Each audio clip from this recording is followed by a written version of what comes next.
Olá, gente, boa tarde. Eu sou a professora Karine, professora de vocês de pesquisa de clima. E esse vídeo nós resolvemos, do EAD, fazer para ajudar em algumas dúvidas que vocês tiveram, não só para a prova, para os exercícios e para a vida também profissional de vocês, que é o mais importante, é o que a gente foca aqui principalmente, que é o aprendizado. Bom, aqui eu vou falar de modo geral, até complementando o vídeo, que foi gravado na semana passada, do EAD, então esse aqui é o segundo vídeo, mas de uma forma mais geral, tá? Então vamos lá, eu coloquei alguns tópicos e eu vou lembrando os e-mails que eu recebi, do que foi postado aí na plataforma, e aí eu vou tentar um pouco sanar dúvidas de vocês. Bom, então vamos lá. Primeiro tópico aqui, a quem compete avaliar o clima organizacional? Então, gente, olha só, o importante, se for o clima organizacional de um setor específico, quem compete avaliar o clima é o líder do setor. Então ele é responsável pela equipe dele, se eles estão satisfeitos ou insatisfeitos com a organização de determinadas variáveis, que vai ser um assunto que a gente vai tratar depois. Se for o clima organizacional da organização inteira, o responsável é o RH. Mas lembrando que, isso eu vejo que é um erro comum, em concurso público, em prova de AD, o responsável pela avaliação psicológica é liderança e RH. Mas nunca RH toma uma decisão de aplicar uma pesquisa de clima, dar continuidade, se não tiver aprovação da liderança. Então, toda vez que tiver essa pegadinha com vocês, ou em concurso, ou ENAD, ou EAD, enfim, nunca a gente pode fazer nada, o RH é um órgão de apoio. Então, ele sempre tem que sugerir, tem que se propor, tem que convencer. Eu falo que a RH tem que ter um poder de convencimento, de persuasão muito grande, para comprar os projetos da gente, envolver as pessoas para participação, mas nunca a gente pode ir lá e falar, não teve aprovação, vou fazer por conta própria, que isso é uma necessidade da organização. E aí, se isso acontecer, começa a dar os problemas, tá? Inclusive, as pessoas vão responder o questionário, vão gastar o tempo delas, vão ter uma expectativa que alguma coisa vai mudar, e a liderança, como não aprovou, não vai ter uma continuidade da pesquisa. Isso é muito frustrante. É melhor não fazer do que fazer e não dar continuidade, porque isso aí realmente vai desmotivar até quem estava motivado aí na organização. Então é uma ferramenta muito estratégica, muito séria, mas que tem todo um perfil aí para ser seguido, toda uma metodologia, que são as etapas, que eu vou falar com vocês também. Bom, o segundo, quais são os indicadores do clima organizacional? Isso, gente, tem vários indícios de que o clima não está bom. Vamos supor que o funcionário começa a faltar muito, começa a adoecer muito. Isso, ele está falando o quê? De uma insatisfação da empresa. Pode ser ou não, pode ser uma outra causa. Mas a pesquisa de clima, com ela, a gente descobre muita coisa que a gente entende até porque que o funcionário está atrasando, faltando. Então a gente tem que fazer um diagnóstico para saber esse motivo. Mas geralmente é uma desmotivação dele pela empresa. Alta rotatividade é um indicador. Pichação no banheiro, eu falo que além de falta de educação, porque mesmo que você seja insatisfeito com a organização, você chegar lá e pichar, já é falta de educação, mas também é uma manifestação que ele está fazendo, que ele está insatisfeito ali, está tão visível que ele está colocando até nas paredes. Tem uma empresa aí, que aconteceu isso aqui em BH, que o funcionário estava tão insatisfeito com o supermercado que ele desligou toda carne, tudo que era de geladeira, enfim, desligou todas as luzes e perdeu, e o dano foi muito grande, assim, financeiro. Isso é o quê? É uma insatisfação que ele teve essa ação. Então a pesquisa de clima, ela faz esse levantamento, quem que está satisfeito, quem está insatisfeito, qual que é o motivo. Então a gente começa a entender. Eu falo que é uma ferramenta estratégica, como se tirasse a viseira. Assim, você começa a enxergar a organização, todas as suas potencialidades e todas as suas fragilidades. O que ela precisa melhorar e o que ela já está boa. Porque se for uma pesquisa de clima que deu um resultado favorável, provavelmente é uma empresa que está retendo as pessoas. E aí já ficou comprovado, até com as melhores empresas para trabalhar, que as melhores empresas para se trabalhar também são empresas que são mais lucrativas. Então já tem uma associação da importância mesmo da gente cuidar do clima organizacional. Bom, quais que são as técnicas usadas? Entrevista, né? Então a entrevista, no exercício de vocês, está até de 20 a 40, se eu não me engano, perguntas. No mercado, o ideal tem pesquisa até de 70 perguntas, mas se for bem feito, eu acredito que 40, 50 perguntas aí atende perfeitamente, tá? Mas tem pessoas que fazem com 20, mas aí tem que abordar, né, de uma forma interessante aí para realmente a pesquisa ser válida, né? Bom, então as técnicas usadas é o questionário, que ganha-se muito tempo, né, pesquisando, é uma forma mais, vamos dizer assim, tem menos custo, o questionário, e ele tem a questão do sigilo, que isso eu vejo que principalmente quando o clima é mais prejudicado, a questão do sigilo é muito importante. Se for uma liderança muito autoritária, que tem muito medo, né, assim, até da opinião dos funcionários, geralmente nem acontece a pesquisa de clima. Mas vamos supor que ele aprove.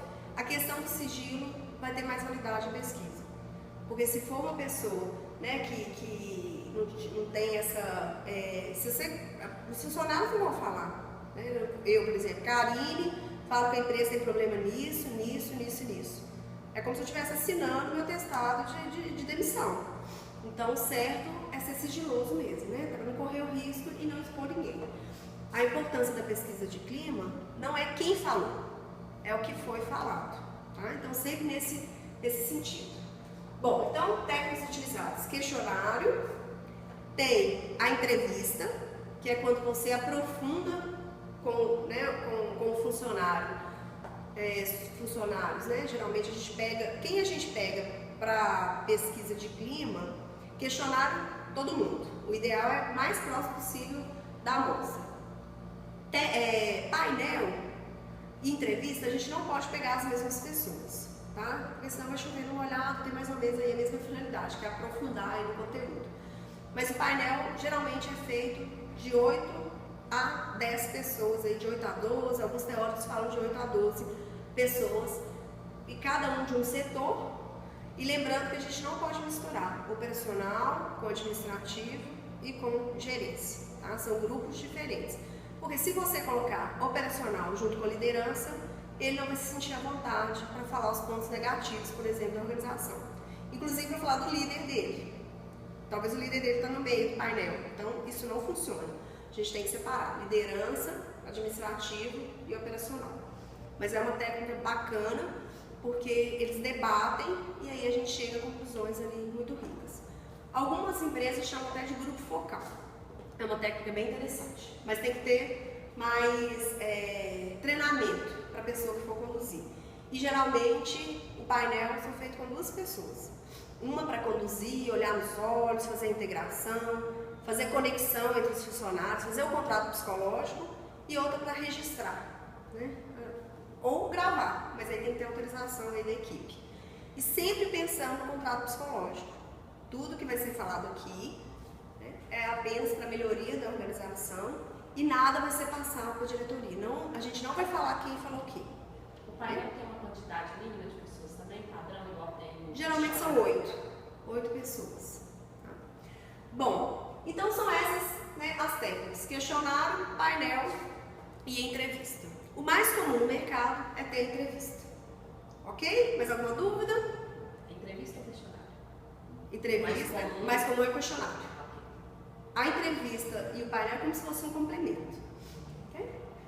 Bom, variáveis organizacionais. É o que é medido, né? O que vai ser verificado na pesquisa de clima.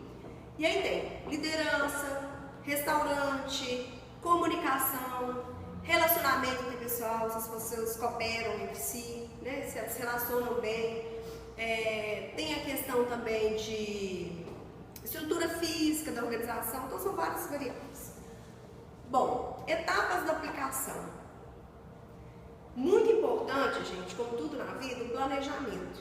Então tudo começa com planejamento. Primeiro, quem vão ser as pessoas que vão participar da pesquisa de clima? Tá? Qual o objetivo da pesquisa de clima?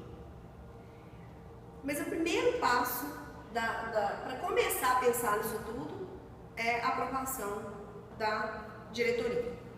Então, o primeiro passo é a diretoria falar: olha, é uma ferramenta bacana, vamos fazer, porque isso aí vai fazer toda a diferença. Então, primeiro passo, aprovou? Ok. Envolvimento da gerência, tá? Seria outra etapa aí muito importante. E aí depois eu vou falar de uma forma resumida, mas você vai elaborar o questionário.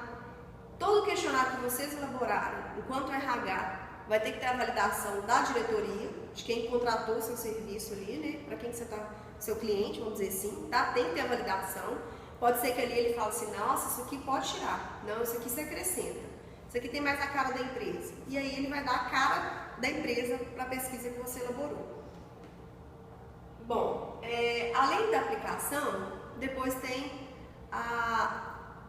depois da elaboração, né, da pesquisa, tem a aplicação. E aí vocês podem fazer de uma forma geral, né, chama todo mundo da empresa, no mesmo momento aplica a pesquisa e coloca uma urna. Urna é bem interessante da gente colocar. E colocar aqui, não é que é opcional, vi alguns exercícios, né, que vocês me mandaram, que estava lá, identificação, opcional. E eu dei até feedback lá na plataforma que para tirar opcional. Identificação não existe. Podem tirar lá a identificação. Ninguém vai ser identificado no questionário. E além disso, a gente que é do RH, que vai recolher, ou se contratar uma consultoria, que é o mais ideal, uma consultoria de RH externa, que aí tem mais validade, aí é mais interessante ainda, mas se não tiver, né, essa verba, vamos dizer assim, e for o RH interno da empresa, o RH vai recolher o questionário. Jamais o líder vai recolher o questionário. Até porque quase que 1/3 da pesquisa de clima é o líder que está sendo, né, avaliado. Então é o RH que vai recolher e na urna direto, tá? Aliás, não vai nem recolher, ele vai estar lá aplicando. Mas ele fala, gente, terminando, a urna está ali, pode depositar. E aí, quanto mais gente possível estiver respondendo e entregando, a coisa está sendo séria, ninguém vai me identificar não. E cuidado também, pode falar. Claro. Se um questionário for aplicado por e-mail, como que fica essa questão da não identificação da pessoa que está respondendo? Ou não é permitida a aplicação do questionário por e-mail? Pode ser. Geralmente é um software, né? Ou alguma coisa assim, intranet, e aí a organização. Google Docs? Google Docs também. Mas aí a própria metodologia já não identifica a pessoa, porque manda, vai tudo, né, é totalmente neutro. Você não tem acesso nenhum de quem está sendo responsável. E a mesma coisa, não tem que ter identificação. Tá? A pessoa ela recebe uma chave lacrada e aí ela entra lá com aquela chave, mas aí geralmente é por setor, e aí cada um organiza de um jeito, mas isso aí totalmente o sigilo acontece. Aliás, até aproveitando o gancho aí da sua pergunta, eu percebo até na prática que as pessoas ainda não têm muita cultura de responder por e-mail, porque como não é obrigatório, a pesquisa de clima, hora nenhuma a gente pode obrigar o funcionário a tirar a cesta básica, se ele não assistir, se ele não fizer, né, a pesquisa de clima, a gente não pode fazer isso. Realmente, por isso que a gente tem que envolver ele bem, para ele ver que é uma ferramenta importante e, né, querer ter aí a participar, né, da pesquisa. Então, aí nesse caso, quando você dá uma senha ou fala, entra lá, né, no sistema e aplica. O que acontece nesse caso? Às vezes ele não entra. Pela correria, por tantas atividades, como não é obrigatório, às vezes a coisa se perde um pouco. E quando é papel, e tem um horário ali para todo mundo fazer parte daquilo, acaba que o envolvimento é maior. E lembrando que quanto mais próximo de 100% do número de funcionários da empresa e adesão para a pesquisa, aí também é mais interessante. Tem um número mínimo de adesão para a pesquisa ser validada? Geralmente, se fosse menos de 60%, já é um pouco comprometido. Eles falam o seguinte, se for 50%, metade da empresa. Será que isso aí até que ponto que tem uma validade mesmo? Né? Então, assim, de 60% para cima que a gente coloca. É igual o corte, deixa eu falar que senão vai confundir os assuntos. Mas geralmente é assim. Tá? Então, além das etapas, aplicou, e aí tem todos esses requisitos aí, né, de dar urna, de não ser aplicado pelo líder, de ser recolhido todo mundo junto, de preferência ou turnos, porque às vezes a empresa tem turnos diferentes, e a gente tem que ir em turnos diferentes também para aplicar, adaptar, enfim. Depois que aconteceu isso, a gente vai tabular. E aí, depois que a gente tabular, junto com os funcionários, né, junto com a diretoria, a gente vai fazer um plano de ação. E aí depois a gente vai seguir esse plano de ação, tá? Que o ideal é isso. E a pesquisa de clima é tão interessante Por isso que o ideal é fazer uma vez por ano, porque você tem um ano para trabalhar tudo que apareceu na pesquisa. E aí são vários itens ali que você pode trabalhar. Liderança, deu problema, vira uma ementa ali de treinamento, pode ser um levantamento de necessidade de treinamento. Então vamos supor lá que a liderança não dá feedback. Epa, o RH vai treinar as pessoas a ter técnicas de feedback. Colocar um líder com outro, ensinar a teoria, fazer simulações, tudo porque na pesquisa de clima saiu que isso aí foi muito deficitário, é uma fraqueza da organização. Tá? Então, depois do plano de ação, né, aliás, antes da execução que eu falei, né, antes de executar, a gente tem que mostrar, quando a gente tabula todos os resultados, a gente mostra para a diretoria. Primeiro, diretoria aprovou, geralmente depois eles falam, os diretores, agora pode mostrar para os gerentes. Aí a gente apresenta para o gerente. E depois a gente apresenta para os funcionários. Jamais a gente faz a pesquisa e fala, tem que ser rápido, vamos divulgar para todo mundo. E coloca a diretoria junto com a gerência, junto com o funcionário na mesma sala. E aí divulga a pesquisa de clima. Jamais. Primeiro a gente divulga para a diretoria. Depois a gente divulga para os funcionários. Mas a divulgação dos resultados é fundamental, porque as pessoas elas têm que sentir ali que o que elas responderam, elas vão ter notícia do que teve. Tá? Então pode ser divulgado no intranet, no mural da empresa, e workshops, enfim. Então a forma de divulgar, quanto mais, né, melhor, tá? Mais interessante. Bom, e aí as etapas geralmente são essas. Aí depois tem né, o plano de ação, depois que divulgou, né, e aí tem a execução. Bom, a aplicação, né? Aconteceu a aplicação, eu falei da tabulação, que aqui são as etapas. Mas aí eu vou focar, a aplicação eu até já passei alguma coisa para vocês, mas a tabulação é uma coisa que eu acredito que vocês estejam com mais dúvida. E é o próximo exercício aí que vocês vão fazer. Por isso até a necessidade da aula presencial, vamos dizer assim. A tabulação da pesquisa, eu coloquei 2 exemplos para vocês, só para vocês entenderem a lógica. Porque depois que vocês entenderem a lógica, o resto é fácil aí de acontecer. Vamos supor que um de vocês colocou no questionário assim, o lanche servido no refeitório é... E aí eu indico que vocês coloquem 1 para ruim, para péssimo. E 4, vamos supor, ou 5 para ótimo.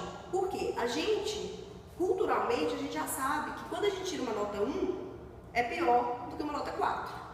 Então a gente segue a mesma lógica para não confundir a cabeça de quem está respondendo. Às vezes o C1 é ótimo. E aí lá na pesquisa, ele vai colocar 4, porque ele acha que aquilo é ótimo, mas na verdade o 4 na sua pesquisa é péssimo. Mesmo a gente colocando a legenda lá em cima, comunicando de forma correta, a gente sabe que hoje tem muita gente dispersa e que não lê, né, o que tem que ser feito. E aí às vezes faz errado. Então vamos usar o que é mais comum no mercado para já ter esse raciocínio lógico. Então vamos ir nesse exemplo, né? O lanche servido no refeitório é... E aí 1, péssimo.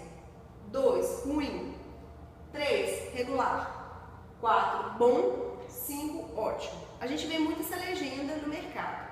Alguns autores criticam, falam para evitar os 5, porque tem, as pessoas tendem a ser resposta central, como se ficasse em cima do muro. E aí coloca regular. Mas não sei, isso aí, eu acho que isso não acontece tanto não, mas alguns teóricos falam isso. Mas aí o que acontece? Quando fala 1 péssimo, 2 ruim, o que eu estou falando? Que eles estão insatisfeitos. Então toda vez que for péssimo ou ruim, então a pessoa está falando que o lanche servido no refeitório, ele está insatisfeito com esse lanche. Se ele colocar regular, não é grandes coisas a comida não, mais ou menos, tá? E aí seria mais ou menos mesmo lá do gráfico. E quando ele falar que é bom e ótimo,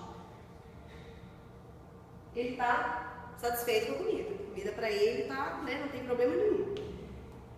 E aí, gente, tem vários tipos e nenhum predomina sobre o outro de certo, né? Vocês podem colocar um gráfico de pizza ou de coluna de 5 opções e aí retratar quem está terrivelmente insatisfeito com a comida, quem que está insatisfeito com a comida, quem está mais ou menos, quem está satisfeito, quem está super, hiper, mega satisfeito. Aí quando você coloca o gráfico de pizza com 5, você está detalhando mais cada coisa. Eu particularmente acho que confunde, eu já não gosto. Eu gosto do gráfico de pizza de 2 ou 3, no máximo 3. Se tiver a opção regular, o gráfico de pizza com 3. Se for igual esse exemplo aqui, o gráfico de pizza vai ser com 2, que eu vou explicar depois. Mas o gráfico de pizza com 3 seria, igual eu fiz aqui, o péssimo e o ruim vai para o insatisfatório. E aí eu gosto de colocar cor vermelha, porque tudo que é vermelho é ruim. Se a sua conta bancária está vermelha, está ruim. O trânsito está vermelho lá, é porque você não pode passar. Então eu já associo muito a cor, porque o empresário já olha e fala assim, ixi, isso aí está ruim. Olha que vermelhão. E às vezes o vermelhão dentro de 80%. Ele fala, ai meu Deus do céu, vamos ter que trabalhar isso rápido. O regular é o que está mais ou menos, aí você pode usar uma cor, né? Mais o amarelo talvez. E o bom e ótimo por causa do azul, que é céu, tranquilidade, paz, está ótimo. E aí eu coloco o bom e o ótimo como azul. Isso é, né, uma ação aí que eu faço, mas também se colocar outras cores, tá? Eu vejo que não, né, isso não impacta não está errado por causa disso. Mas aí é isso. Bom, esse outro exemplo aqui, que eu fiz para vocês, é para mostrar uma outra legenda. As orientações que você recebe sobre o seu trabalho são claras e objetivas? Qual que é essa variável, gente? Comunicação. Né? Ou vocês podem usar a mesma pergunta para a variável liderança. É lógico que vocês vão usar ela uma ou outra, mas ela tanto é certa como a variável de comunicação, como também a liderança. Se for liderança, vamos colocar as orientações que você recebe do seu líder imediato são claras e objetivas? Aí dá uma adaptada, deixando claro a liderança. Bom, e aí tem 1, não tem opinião. 2, nunca. 3, raramente. Quase sempre. 4 e 5, sempre. Bom, aqui, na verdade, vocês poderiam ter usado, que é mais comum no mercado. 1 para nunca, 2 raramente, 3 quase sempre e 4 sempre. Esse não tem opinião. Por exemplo, aqui na UNA, vocês fazem uma pesquisa de clima todo semestre. Talvez vocês não saibam o que chama pesquisa de clima, mas vocês fazem. E aí vamos supor, que é um absurdo, mas acontece, perguntando lá se a biblioteca é boa. Na sua opinião, se a biblioteca é boa. Você nunca foi na biblioteca. Se não tiver a opção não tem opinião, você vai falar, não tem opinião, então eu vou ter que marcar uma dessas. Vou dar nunca. Aí o que a gente, enquanto pesquisador, vai entender? Nossa, ele detesta a biblioteca. Mas na verdade, não é que ele detesta a biblioteca. Ele nunca foi. Então, por isso que às vezes a empresa coloca o não tem opinião. Tá? E aí, mas se vocês virem que não é o caso, se a empresa que vocês estão aplicando, tudo é relativo a todo mundo, tudo envolve todo mundo, e aí tira o não tem opinião e deixa nunca, raramente, quase sempre e sempre. Okay? Que geralmente é assim que acontece. Tá? Em casos específicos é que o não tem opinião entra. Vamos supor que o não tem opinião entra. Aí o jeito de tabular já é um pouco diferente. Mas vamos continuar com esse aqui, tá? Pensando aí, vamos fazer uma confusãozinha aqui, ó. Vou colocar já da cor para não confundir. Vamos lá. Tirando não tem opinião, tá? Vamos supor que seja que eu vejo que muita gente usa essa escala, essa legenda. 1, 2, 3, 4. A maioria de vocês usou, né? Dos que eu corrigi, usaram essa legenda. Então, 1, 2, 3, 4. 1 e 2, que é o nunca e raramente, estão insatisfeitos. Ou seja, não recebe orientação. Acha que o líder ou a empresa ali não orienta do que vai fazer, né? Do seu trabalho. E aí eles estão insatisfeitos. Quase sempre e sempre, eles estão falando, epa, a empresa, o líder, me orienta, eu sei tudo do meu trabalho. Então eles estão satisfeitos. E aí na hora de fazer o gráfico, mesma coisa, faz o gráfico de pizza, insatisfeito, satisfeito. Aí mais ou menos não entra. Tá? Ou podem fazer o gráfico com 4, né, partes da pizza aí. O nunca, raramente, quase sempre, sempre. Pode? Porque depois eu vou ensinar a tabular. Tá. Isso vai ensinar depois como é que a gente conta, para não Vou. Aí eu vou apagar aqui. É dessa? É. Bom, aí a confusãozinha do não ter opinião, que eu vejo alguns alunos errarem, mas a gente conserta e dá tudo certo no final, tá? Tenha paciência, porque o máximo que a gente puder aí ajudar, manda e-mail com dúvidas, mas não manda e-mail assim, não estou entendendo nada, porque aí eu não sei ajudar. Manda assim, não estou entendendo isso, porque aí, né, a gente tenta aí o máximo possível ajudar. Mas vamos lá. Olha só a tabulação. A lógica da tabulação, né? Tudo feito em Excel ou algum software. Tem empresas que já tem software, já é tudo mais simples. Mas é bom a gente até fazer para Excel os primeiros, até para pegar aí mais o raciocínio. Mas vamos lá. Vamos usar essa escala. Essa não, vamos usar essa aqui, tá? Primeiro.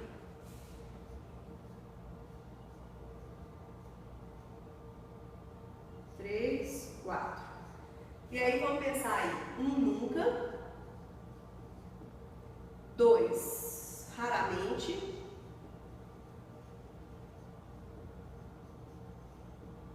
vamos lá, gente. E o 3, qual que é? Quase sempre. Quase sempre. E o 4, sempre. Então vamos pensar que a minha pergunta é essa aqui, tá? As orientações que você recebe sobre o seu trabalho são claras e objetivas. Vamos supor que a minha amostra seja de 10 pessoas. 10 pessoas estão respondendo sobre, né, essa legenda. E aí vamos pensar, 3 falam, nossa, não me orienta nada, nunca recebi orientação nenhuma. Caí aqui de paraquedas e estou aqui aprendendo civil. Ninguém me orientou nada. 3 pessoas. Raramente, ou seja, ora uma orientaçãozinha ou outra lá, mas também não considero que é satisfatório, né? Vamos supor aí que 3 pessoas responderam raramente. Já 2 pessoas quase sempre acreditam que são orientadas. Por isso a importância, gente, só para lembrar, de ter sempre a identificação do setor que você trabalha, da área que você trabalha. E tem sempre que ser o mesmo líder. Porque imagine se você coloca de líderes diferentes. Se você junta ali, por exemplo, marketing com produção, são líderes diferentes. Aí isso aqui vai ser uma confusão. Talvez os 2 que falaram quase sempre e 2 que falaram que é sempre, vão falar assim, recebe todas as orientações. Mas por quê? Porque o líder deles dá, o do outro já não dá, tá? Então aqui, ó, sempre tem que ser o mesmo líder, regra de pesquisa de clima. E aí a gente está falando da mesma pessoa aqui, tá? Então da mesma pessoa, 3 falaram que nunca, porque pesquisa de clima é percepção. Percepção, cada um tem uma, né? Uma pode falar, nossa, adorei aquilo, aquela ação da empresa, que legal. A outra fala assim, você achou? Você está brincando? Nossa, eu achei que eles erraram demais. Eu fiquei super insatisfeita, até com vontade de sair daqui depois disso. Pelo contrário, eu animei. Então, percepção é uma coisa muito subjetiva. E aí, a pesquisa de clima, o que acontece? Ela vem fazer isso que é subjetivo se tornar mais objetivo. Porque quando a gente fala que 80% recebe, epa, o líder está dando. Tem 20 pessoas ali que talvez para eles deixaram um pouco a desejar, mas talvez é porque também tem satisfação em tudo e acha ali que a liderança também está errando. Agora, você fala que 90% dos líderes não estão dando, epa, o problema está no líder. Né? Então, a coisa ela ganha mais força. Né? É o que o livro de vocês e as teorias até falam. É transformar a percepção em fatos e dados. Tá? Então, gerando gráficos. Bom, então vamos aqui. Nunca, raramente. Quase sempre, sempre.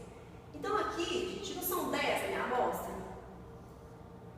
Quantas pessoas que estão insatisfeitas? Quantas pessoas que estão satisfeitas? E aí a gente faz a regra de 3. A minha amostra não são 10 pessoas? Não são? 3, 6, 7, 8, 9, 10? 10 pessoas? Bom, 10, quanto que é a minha amostra? 100%. Insatisfeito, eu somo 3 mais 3. Eu venho para cá 6. E coloco aqui X. E aí,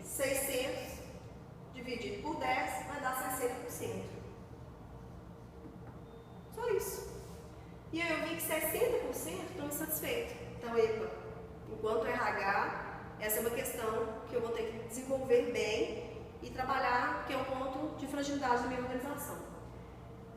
Aqui ficou fácil porque 10 é o número exato. Mas insatisfeito é a mesma coisa, a lógica é a mesma. De 10, 100%. 4, que foram os que estão, né, responderam quase sempre, X. 40%. E aí eu faço o gráfico, 60, 40. Então esse é o jeito mais fácil, né, vamos dizer assim, de fazer a lógica da pesquisa de clima. E aí vocês vão fazer isso por cada pergunta e por cada variável. Porque o que acontece? Depois a gente soma tudo. Por exemplo, insatisfação, 40 mais 10 mais 20 mais 30, faz média, que é sempre dividir pelo tanto, e aí gera o gráfico da variável completa. Então vocês vão fazer uma por pergunta e uma por variável. E às vezes no mercado a gente faz uma do total inteiro, que é super bacana. Eu vejo que o empresário adora isso. No final você coloca um gráfico falando 80% satisfeito, no final das contas com todas as variáveis que você trabalhou, e 20% não insatisfeito. Então, ou seja, no final das contas eu falo, a empresa é uma empresa boa para se trabalhar. Tá? Eu tenho um cliente que ele falou assim, que ele sabia que o clima estava horrível na empresa, mas que ele estava querendo muito trabalhar, por isso que ele aceitou, né, até o desafio, ele que até que me chamou. E aí ele falou assim, eu sei que o negócio aqui está tão ruim, que você só coloca vermelho para mim se for menos de 50%. Porque eu sei que o clima está ruim. Agora tem empresa que já fala assim, eu quero 70%. Para mim, se eu tiver menor do que 70%, pode trabalhar urgente. Para mim o clima está ruim e eu quero concorrer às melhores empresas para trabalhar, eu quero ser referência em clima e eu quero reter minhas pessoas, então o padrão vai ser esse. Então sempre a gente, quanto RH, tem que alinhar, né, com a empresa o que é considerado menos. A gente estabeleceu um plano de ação, os itens que a gente identificou na pesquisa, tem algum percentual de referência? Porque, por exemplo, a gente vai privilegiar aquelas que estão com uma porcentagem menor. Mas se não tiver tão discrepante um do outro, como que a gente define essa regra de quais pontos trabalhar? Se não tiver tão discrepante, que você falou, se todo mundo tiver mais ou menos. Não, aí você pode colocar 60%, que é o que a gente usa, né? A UNA, por exemplo, usa 70% de validação. Acho que por isso, assim, mas o comum é 60%.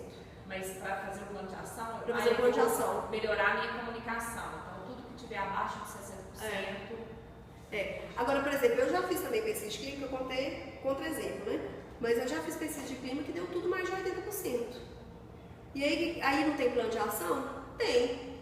Naquela empresa foi 80% tudo. Mas teve coisas que foi, por exemplo, 82%, teve coisa que foi 100%. A gente não trabalhou nada de 100%, mas o 82% para aquela empresa já era uma fragilidade. Porque eles queriam, a meta deles era ser perfeito, 100%. O máximo possível. Então é muito, assim, a gente fala 60%, que é o mais comum. Mas essa empresa, por exemplo, já virou 50%, porque estava tudo 40%, 30%. Então o que estava 52%, a gente falava, não está tão ruim. Mas na verdade estava. O clima dessa empresa era muito ruim. E ele tinha até uma percepção disso. Uma coisa também, a tabulação é sempre quando a pessoa responde de fato a opinião dela. Por exemplo, nunca ou sempre. Quando aparece, por exemplo, não tem opinião, normalmente se exclui. Só que eu queria saber até quando seria, por exemplo, vamos supor que tem uma quantidade expressiva de pessoas que colocaram, até quando não vai ser relativo tabular ou se nunca tabula mesmo? Não, no caso eu tabulo, mas eu tiro. O que eu faço? Mas aí eu falo, eu até dou uma orientação, que eu tabulei, mas que teve muita gente que colocou não ter opinião, é como se tivesse menos pessoas respondendo, que é aquilo da validação. Né? Mas, por exemplo, que aí é o caso, esse aqui foi esse que eu coloquei de preto. Agora vamos fazer esse aqui, tá? Que é aí que eu vejo que as pessoas erram mais. Vamos lá.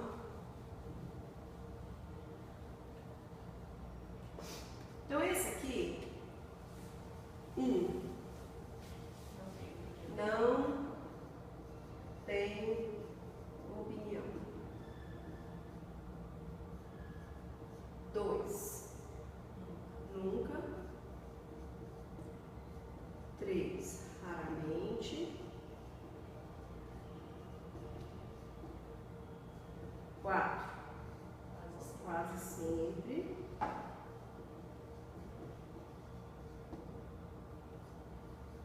5, sempre. Gente, esse aqui também é simples, só que tem uma regrinha básica. Lembra que a minha amostra era 10 da situação passada? Vamos continuar com a de 10.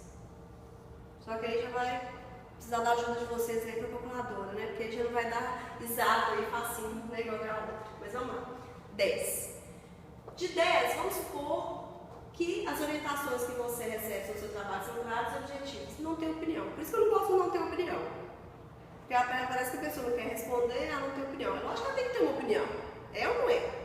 Por isso que se não tem opinião, só é usado quando são coisas que às vezes o funcionário, por exemplo, não usa o ônibus da empresa. E aí de repente a gente pode contar só para ela, porque realmente nem todo mundo usa o ônibus. Não gosta do restaurante da empresa, aí não tem opinião, a gente pode colocar. Agora, nessa de liderança aí você tem que ter uma opinião. Aí eu não aconselho colocar não, porque isso aí vai mais, não vai ter um sentido aí. Mas vamos lá. Vamos supor que não tem opinião, 2 falam que não tem opinião. O nunca, vamos supor aqui que 1 fala nunca. Raramente, vamos supor que 2 falam raramente. Aí aqui, 3, aí vai estar 100%. Né? Aqui vamos supor 4. E aqui 1. Vamos ver se deu certo. 4, 5, 6, 7, 8, 9, 10. Então minha amostra de 10, 2 falam que não tem opinião. Lembra que eu falei? Aqui, o nunca e o raramente quantos são? 3. Que é o quê? Nunca e raramente vai ser o quê, gente? Insatisfeito. O quase sempre, o sempre vai ser o quê? Satisfeito. Ok. Então vamos pensar na minha amostra de 10. Só que 2 colocaram, não tem opinião. Então minha amostra não é 10 mais. Nessa situação. O resto, cada um vai esquecer. São 8. E aí a mesma coisa, só que em vez de 10, eu vou subtrair de 8. Hã? A sua referência do 100% vai ser o 8 e não O 8, vai. Então o 8 é 100%. Entenderam? Tirou 2 por quê? Porque 2 não tem opinião, é como se eles não existissem, é como se eles não tivessem respondido. Só 8 pessoas responderam nessa questão específica. E aí 8, 100%. E aí o quase sempre e o sempre foram 5. 8, então vamos aqui, né? 3. E aí, 3 é 100, 300 dividido por 8. Né? 37,5. 37,5 deu. Se eu na calculadora, tá fera. Então, 37,7 estão insatisfeitos na empresa. Vermelhinho para eles. E aí, a mesma coisa que eu vou fazer aqui. Minha amostra, já que 2 não tem opinião, foram 8. 8, 100%. 5, x. 500 dividido por 8 é igual a esse aqui. 62? Estão satisfeitos? Então, vamos pensar que a empresa falou, não, gostei, cara, é 60% mesmo que vai ser o índice aí, né, o de corte, vamos dizer assim. E aí, nesse caso aqui, não é um problema tão sério essa pergunta. Não é uma coisa que a gente vai fazer um plano de ação. Porque as orientações que você recebe sobre o seu trabalho são claras e objetivas, mais de 60% falaram que são. Ok? Ficou claro? E aí, a partir disso, é o RH parar, pensar, analisar tudo que deu e pensar como que eu vou solucionar todos os problemas que eu vi. E como que eu também vou reforçar, porque a gente não pode só ficar no negativo, porque senão a gente vai ser uma pessoa negativa quanto RH, o que tem de bom nessa empresa. E aí divulgar para os funcionários até também o que foi bom, inclusive para quem está entrando, até como forma de atrair os funcionários. E os problemas tratar. Ressaltar o que foi bom, comemorar o que foi bom, colocar troféu, parabéns, porque também todo mundo tem autoestima. E quando a gente só critica, isso não leva a nada. Então a gente também tem que ver o que é bom e saber elogiar. Né? A gente, principalmente que é do RH, a gente tem que ter essa cultura. E aí, o que foi ruim, também não vamos tampar os olhos não, vamos tratar e rápido. E aí a pesquisa de clima, gente, não demora muito, porque os problemas mudam. E aí as pessoas também perdem o gás. Então fez, no máximo, 3 meses ali, tabula, faz plano de ação e pano pra manga aí para trabalhar. O resto do ano a gente fica trabalhando aí, principalmente quando o clima está mais prejudicado. Ok? Então, né, eu vou disponibilizar aí, a Camila, que é a tutora, ela vai disponibilizar para vocês. Qualquer dúvida, vocês, né, mandam um e-mail, tudo, eu respondo aí, tá? Para poder ajudar. Ok? Sucesso aí para vocês. Tchau, tchau.